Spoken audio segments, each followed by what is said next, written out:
Welcome back and thank you for joining A Shark's Perspective. I am Kenneth Shark Kinney, keynote speaker, strategist, and your chief shark officer. So how are you and your brand going to stand out? When competition is tougher than ever, competing on price or product isn't what it used to be. But how do you stand out in a crowded marketplace that is constantly evolving? Are you creating a remarkable experience with what your brand has to offer? Is it an experience maker or breaker?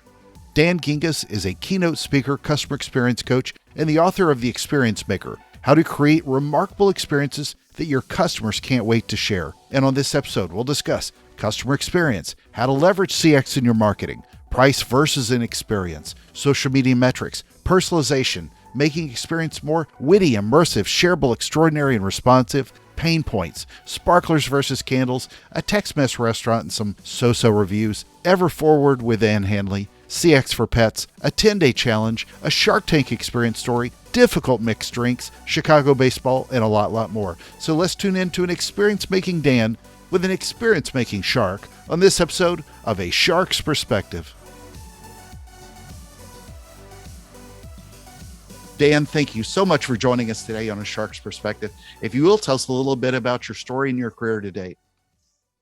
Well, thanks for having me on the show, Kenneth. I appreciate it.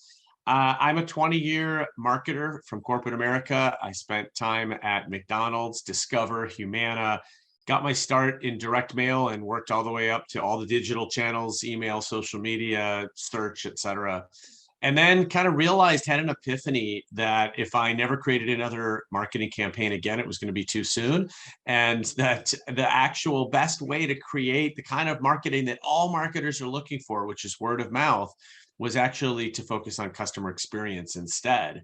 And so I started thinking about how do we focus people more on our existing customers versus on constantly trying to bring in new customers while have our customer bases walking out the back door because we're not paying attention to them. So customer experience became my passion. And 3 years ago, I went off on my own and started The Experience Maker and haven't looked back. So today I'm a speaker mostly, but I also do some coaching and I also do content creation for a number of clients. So you wrote The Experience Maker, How to Create Remarkable Experiences That Your Customers Can't Wait to Share. Nice forward as well from Ann Handley, we talked about earlier. Great writer as well, loved her point. But where does this sit between marketing and customer experience? Kind of elaborate a little bit further on that. Yeah, so I'm a believer, having come out of corporate America, that all marketers need to be well-versed in customer experience. Marketing has become one of the central points of the experience. And let me explain that. First of all, marketing is often the first part of the experience from the customer's perspective, right? How do we become aware of a company? We see an advertisement or we see marketing. That's often the first time we've ever experienced them. And what I think companies sometimes miss is we call it customer experience, but the overall experience from that person has already begun before they're a customer, right? We see marketing and it makes us laugh. We've already made a determination about that brand. We see marketing and we don't see ourselves in the marketing, and we've made a determination about that. So the experience has already begun. I also think that marketers have such an important role of really promising the experience. If you think about what marketing does, it basically tells people this is what it's going to be like to do business with us. This is how you're going to feel when you drive our car. This is how our pizza is going to taste. This is, what it's like to whatever it is, whatever product you're selling. You're basically selling the experience. So I think this is a book certainly for customer experience and customer service people, but I think marketers, and this is intentional, I think marketers will get a ton out of it. Yeah, I couldn't agree more. And I talk about this a lot. We often use promises as metrics, thinking that as marketers, we can manage this entire process with shiny advertisements and everything else about the experience. But no, I loved it. So I love as well that you point out in the intro about the customer of your customer.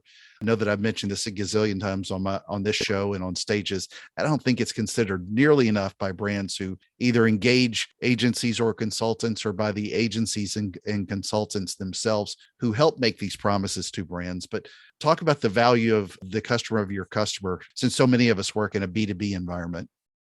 Well, it's funny, Kenneth, because for a while when I would get off stage after doing a keynote, invariably somebody would run up to me and say, I work for a B2B.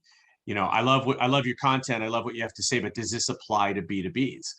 And I kind of perfected an answer, which I will admit is slightly sarcastic. I would get a very straight face and I would say, well, that depends. Do you market to human beings? And then I would just let that sit for a moment. And then it would settle and they'd be like, well, yeah. Like, well, then it really matters, because at the end of the day, you're not selling to a building, you're selling to a human. There's a human buyer on the other end, and that human is a consumer. So even though they're buying a business product, they're buying a B2B service of some sort, they shopped on Amazon yesterday, or they had a great experience at a restaurant yesterday, and that's what you're being compared to, whether you want to be or not.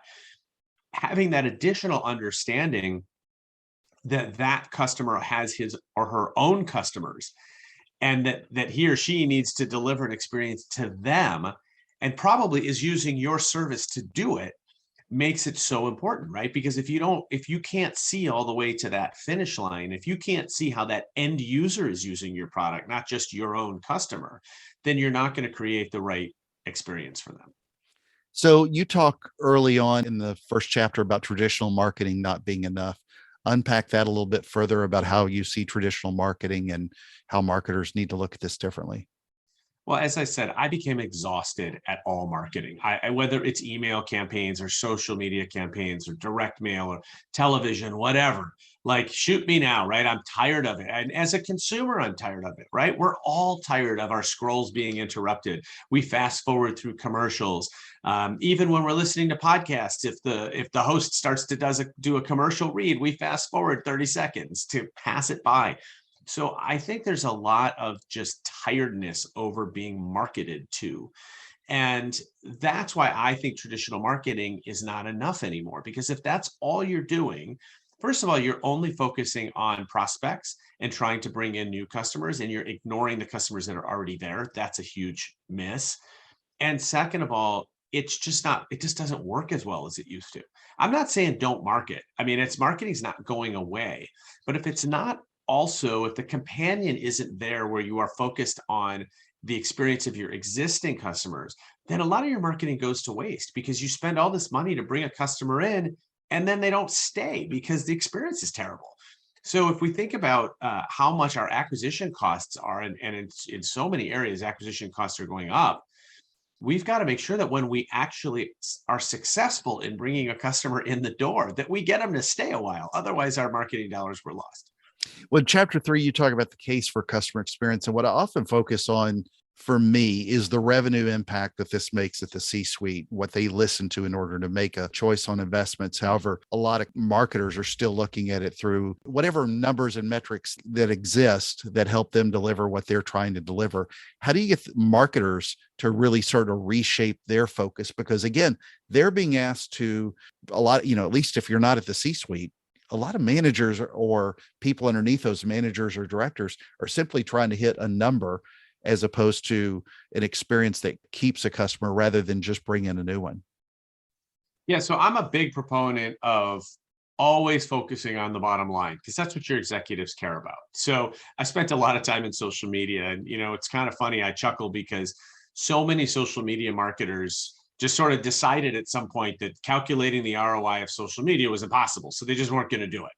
And I laugh at that, because we've been able to calculate the ROI of every other marketing channel, right? We can figure out what an email campaign is worth or what any other channel is worth. I think that some look at customer experience the same way, and they look at it as sort of a soft skill that doesn't have hard numbers behind it. That's completely wrong. And so what we have to do is connect what we're doing in customer experience back to the numbers that executives care about. You mentioned revenue, that's one half of the equation. Cost is the other half of the equation. So what kinds of revenue get brought in through customer experience? Well, number one, we end up attracting more customers, because customers of today want to do business with companies that have a great reputation for treating their customers well. So we bring in more customers. Our customers stay longer and they spend more. So that adds to the revenue. And then probably most importantly is that happy customers tell other people. And that, again, finishes the cycle of bringing in more customers. Is that our referral rate goes up. But also when we provide a great experience, Our customers don't have to call in to complain nearly as much, right? They don't. Think about when you call customer service, which is a huge cost for so many companies. We don't call just to say, hi, you're doing a great job. We call because we're having a problem. So if we've done our work and we've created an experience that is seamless, that doesn't require the customer to call in the first place, now you're talking about massive cost savings as well. So you put that together of revenue generation and cost savings, and that's what you talk to the executives about. It's kind of like the difference. Let's think about an email campaign for a moment. If I walk into the CEO's office and say, hey, I just did a new email campaign, and guess what? Our open rate crushed it. We got a 50% open rate. He's like, so what? They opened our email. Awesome. Did they do anything with it? Did they? Okay, even if they clicked through, hey, our click-through rate was great.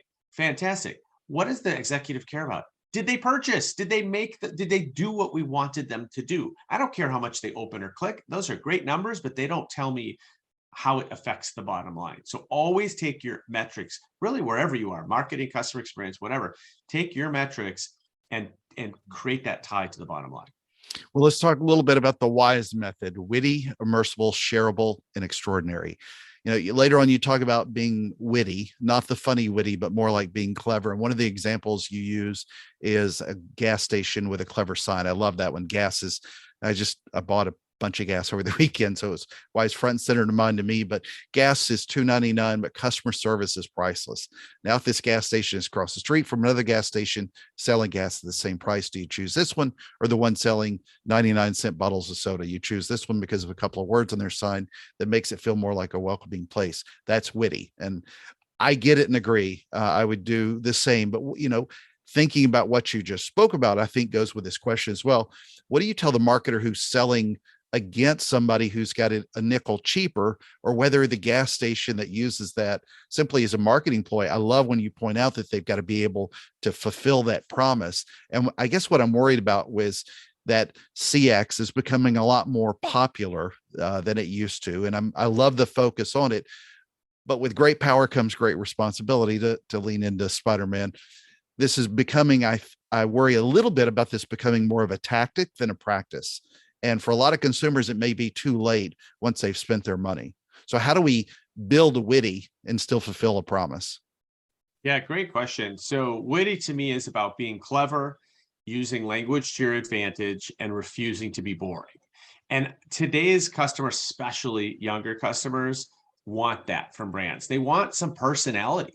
They want you to show the human side of your brand. And so, there's a great example. One of my favorite follows on Instagram is El Arroyo restaurant in Austin. It's a Tex-Mex place in Austin that actually, if you go to the Yelp reviews, does not get particularly great reviews. However, they have a sign out front that they change every single day that is so hilarious that, and that's all their Instagram feed is their sign every day. That I'm telling you, if I'm in Austin, I'm going there, right? Because it's become a destination in itself because it's created a personality. Think about how many Tex-Mex restaurants there are in the country, and El Arroyo has stood out because it has a sense of humor, and it shows especially in Texas. Especially in Texas, right? That is, I guess, where a lot of Tex-Mex are. So it's just about finding opportunities. I always say, every time we communicate with a customer, it's an opportunity to create an experience. We don't do it. We don't take that opportunity, but it is an opportunity. If you're sending a customer an invoice, if you're sending them a contract, if you're having to call a customer, email a customer, there's always an opportunity to create an experience where one doesn't exist. And I think the companies that people really tend to love have figured that out and have figured out how to be truly personalized, not just pretending to be personalized. You and I were talking about this before we started recording about how many times I'm referred to as Daniel by banks and what have you, which to them sounds like personalization, but to me sounds like nails on a chalkboard, because no one calls me Daniel Right. other than my mother when she's mad at me. So I don't want to be called Daniel, but they've never taken the time to ask me what I'd prefer to be called. So it's little things, but it establishes a personality. It's kind of like having a colleague at work that's just totally dull and answers you in like one word sentences and like it's like pulling teeth talking to that person versus a colleague who's like kind of the office clown, right? Who do you want to hang out with, right? The office clown's going to be a lot more fun, and you're going to want to spend more time with that person. And brands are way too often just too stoic and too boring. And I love the word boring because I get lots of people that come up to me after my speech and say, hey, oh, everything's great, but I'm in a boring industry. Like, yeah, I worked in financial services. I worked in insurance. Like, those are pretty boring industries as well, but they don't have to be boring. They just are. And one great way to stand out is to not be like everybody else. Yeah. Now, after what we were talking about earlier, makes me think I can rarely remember anybody even asking for nicknames anymore. Every blue moon, I'll get one that says, hey, Shark, if I put it out there, but it's rare and they're just getting my name wrong. So how do we make these more immersive? So being immersive is about creating a consistent experience throughout the journey. If you've ever had the occasion to, say, buy a B2B software service, right, at work, you get to know the salesperson. You will often make a decision because you like the salesperson. I mean, we buy from people that we like. That's human nature. You go to sign the contract, and you've got a little bit of fear of buyer's remorse. Oh man, I hope this is the right decision. I don't want my boss mad at me, whatever. And then as soon as you sign the contract, that salesperson that you really liked kicks you over to a different team and says, later, I got to go sell somebody else. Well, how does that make you feel? Right? You're sitting there saying, man, I hope I made the right decision. And I bought it because I liked Shark, the salesperson. And now the second the ink is dry, Shark is off to somebody else, doesn't care about me anymore. And so being immersive is looking for those moments where there are handoffs or transitions in the experience and making sure that they remain smooth, that you don't leave your customer standing there being like, what just happened? Because unfortunately, it happens quite a bit. Sometimes we know that a lot of people shop across channels, right? You might start in the store, look something up on your phone, and then go home and go to the website. Well, if all of the information isn't the same, if there's different prices in all of those places, for example, that's a really confusing experience. Being immersive means 100%. making sure it all fits together. Shareable ideas. What were some of your favorite shareable ideas that you uncovered, and how should marketers go about using those? Sure. So I should say the book is filled with real life examples. To me, that's the most fun way to learn and the most fun way to teach. And so for this answer, I'm going to give you one of those examples. So I took my son to Fleming's Steakhouse for his 15th birthday. It was his choice. And we walked in, and not the MC, the Maitre d'. maitre d'. Oh Yeah. my gosh. The maitre d', we walk in, and the maitre d' hands my son a birthday card that is signed by the staff. And I have to admit, I was pretty impressed. I had not seen that before. It's tough to impress a CX person, but I was impressed. Well, what was interesting about that, besides from the card being cool, is that during dinner, there was this anticipation about what was going to happen after dinner. Even my younger daughter said, boy, if they gave Mark a birthday card, they're probably not going to just do a slice of cake and a candle. Like, they're going to do something really cool after dinner. So the card had the dual effect of being a nice gesture in itself and creating this anticipation during dinner. Well, Fleming's did not disappoint. They came out with a box of 4 handmade chocolates made in their kitchens, sitting on a plate with happy birthday spelled out in cocoa powder. And instead of a candle, they had a sparkler, because we all know that a sparkler is so much cooler than a candle. Now, I'm telling you, Shark, because I was there, no one told us to do this. 4 people at the table, everyone grabs their phone. We all take a picture of this beautiful dessert with the sparkler. The adults share it to Facebook because that's what we adults do. The kids share it to Snapchat because that's what the kids do. And boom, Fleming's has 4 positive word of mouth mentions from a single event. And all they did was they looked at what is already a very nice gesture. I'm not saying that a slice of cake and a candle is a bad thing. It's just that every restaurant does it. So it's not shareable.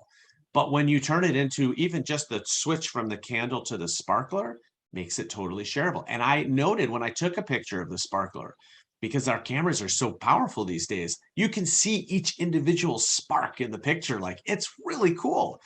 That's what makes it shareable. And so I ask people to use this as a metaphor. Look for a place in your experience where you've got a candle and you can elevate it to a sparkler. It's not more expensive. It's not more complex. It's just more worthy of sharing. Last but not least, though, that also really ties into extraordinary. Yeah. How do companies in general, should they, sort of continue this, if you will? How do they make those experiences extraordinary? So extraordinary is about taking the ordinary and making it a little bit better.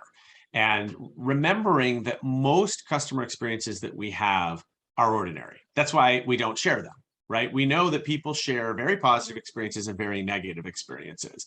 Nobody has ever said, let me tell you about the perfectly average restaurant I went to last night. That just doesn't happen.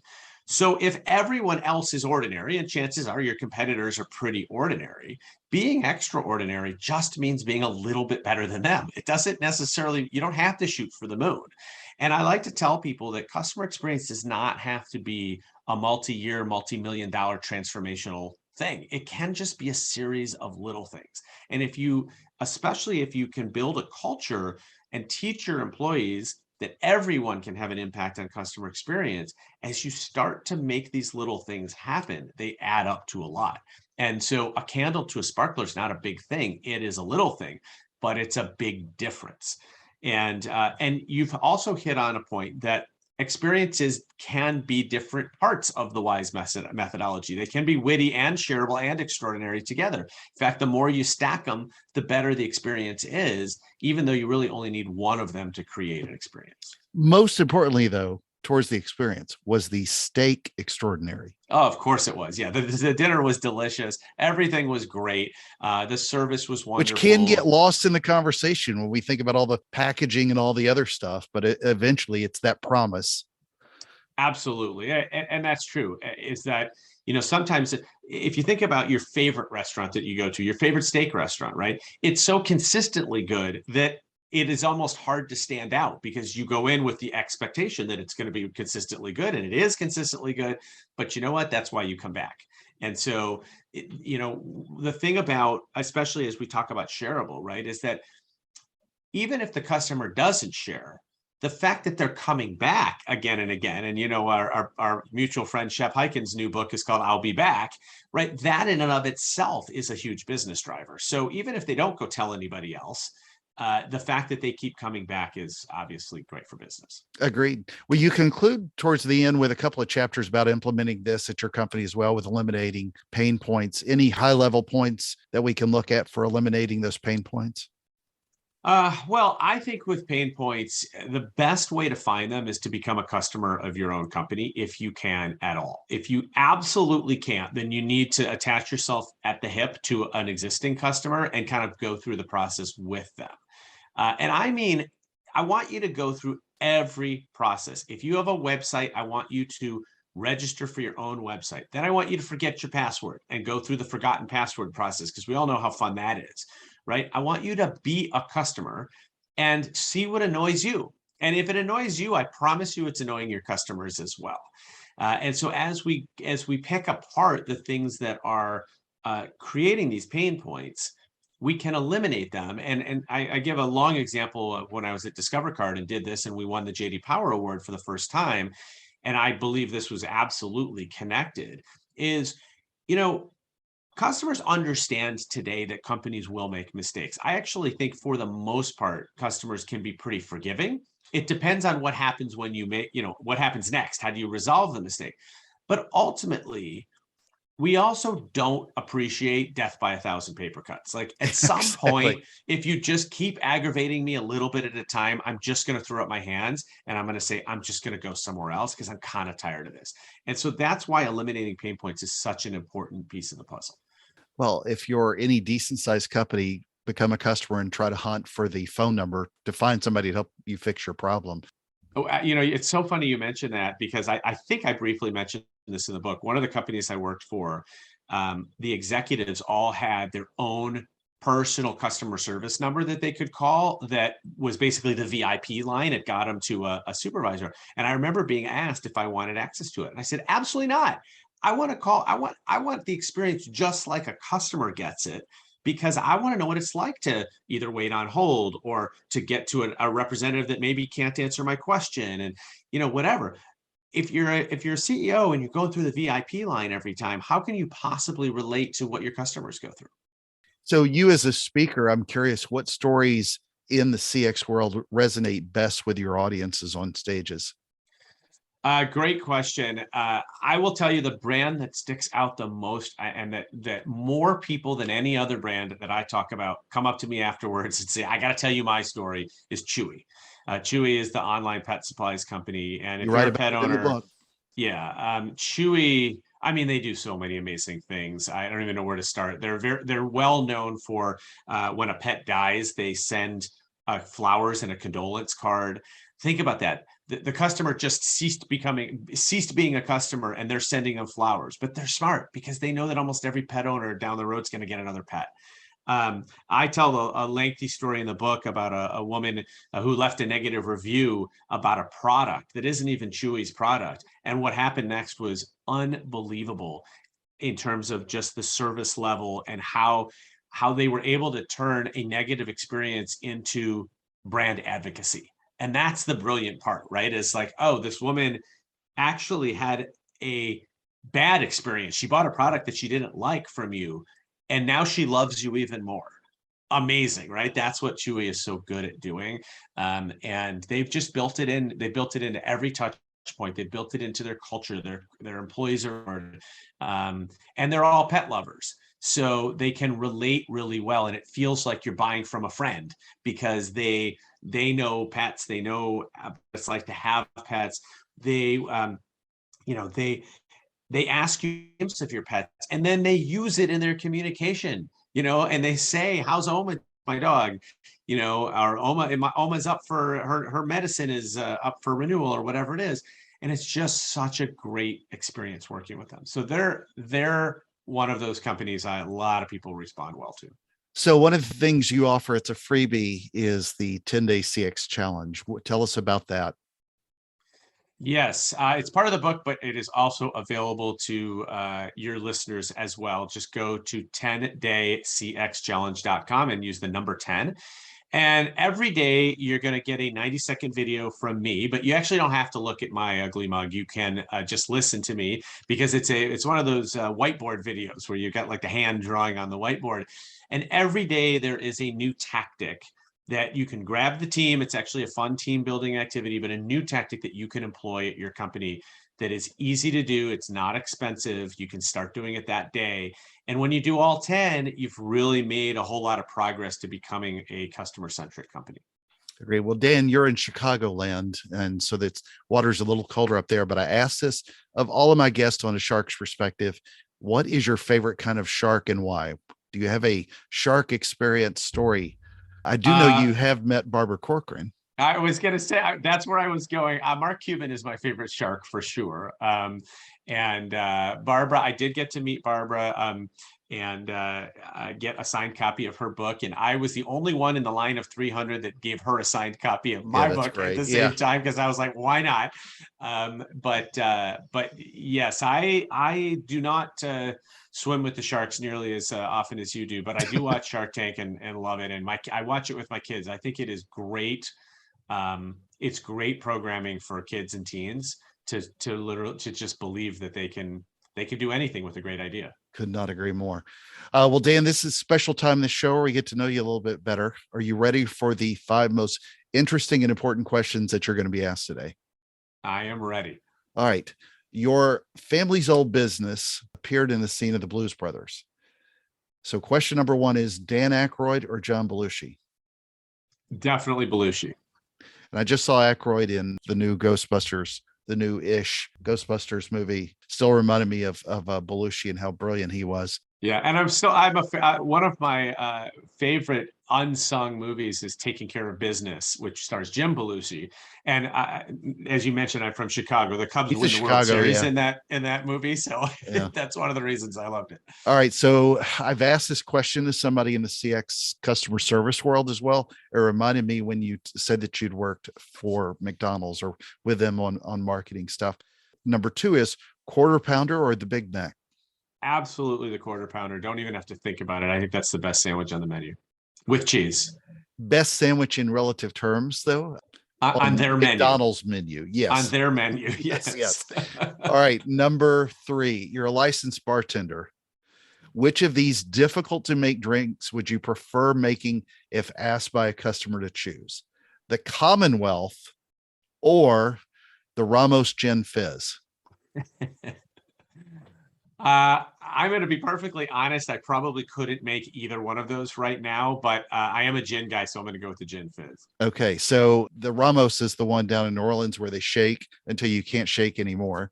And the Commonwealth has 71 ingredients. This was, according to liquor.com, two of the five most difficult ones to make. And I would just take a good old whiskey sour or fair enough, something like that. So I read on your site where you'd sung the national anthem at 3 Major League Baseball stadiums. Which stadiums were they? Wrigley Field, whatever they're calling Comiskey Park these days, and Miller Park up in Milwaukee. Okay, great stadiums. So with you being such a big baseball fan, if you had a choice of baseball movies to watch, which would you choose? We'll go west of you, Field of Dreams, or east of you with Major League. So I'm glad you mentioned that one. Major League is not just my favorite baseball movie. It is not just my favorite sports movie. It is my favorite movie. Really? Yeah. So Major League for the win.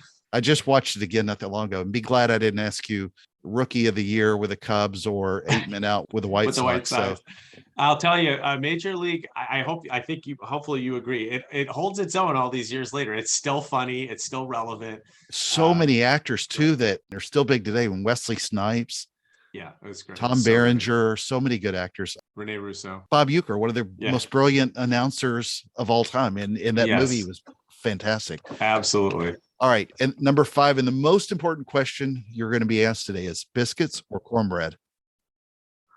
Ooh, it's a tough one. I'm going to go with cornbread if I had to choose. You're in corn country, so it makes sense.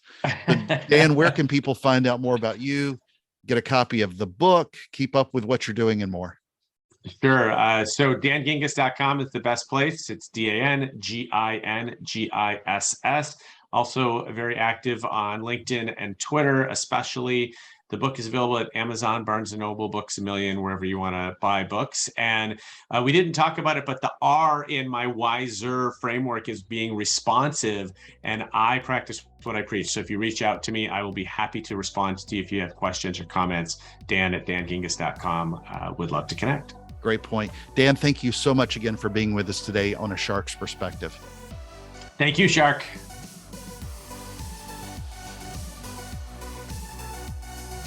So there was my conversation with Dan Gingiss, keynote speaker, customer experience coach, and the author of The Experience Maker, How to Create Remarkable Experiences That Your Customers Can't Wait to Share.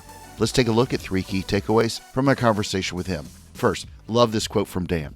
I'm a believer, having coming out of corporate America, that all marketers need to be well-versed in customer experience. I share that belief, having worked in corporate America for multiple brands as well, for agencies and consulting firms, for publishers, in big data, and as a solopreneur and entrepreneur. We all should find a better way to understand the world our customer sees. Customer experience begins before they become a customer, and marketers have a role with that end promise to customers. Second, in a side conversation, I told Dan offline how much I appreciated the B2B comment with responsibility to the customer of your customer. I've said this many times on this show. Agencies own some of the responsibility. Again, it's part of that promise. And remember, every agency on the planet says that they are, in air quotes, an extension of your team. You have to think about the end customer and not just the B2B logo or building, as he said, when you're selling this promise. That understanding makes it incredibly important for all marketers to understand. Third, we as customers are tired of marketing, tired of the campaigns. Your consideration, and I cover a lot of this in my upcoming book, should also include consumers who are part of that experience but haven't bought yet. Then ask if your customers later will enjoy your marketing, or do they skip forward like everyone else until they end up in the arms of another brand. So show them more love. Got a question? Send me an email to kenneth@asharksperspective.com. Thank you again for the privilege of your time. I'm so thankful to everyone who listens. Please consider writing a review and letting me know your thoughts on the show. It's time to go out there and create a remarkable experience of your own, and I hope that you'll join us on the next episode of A Shark's Perspective.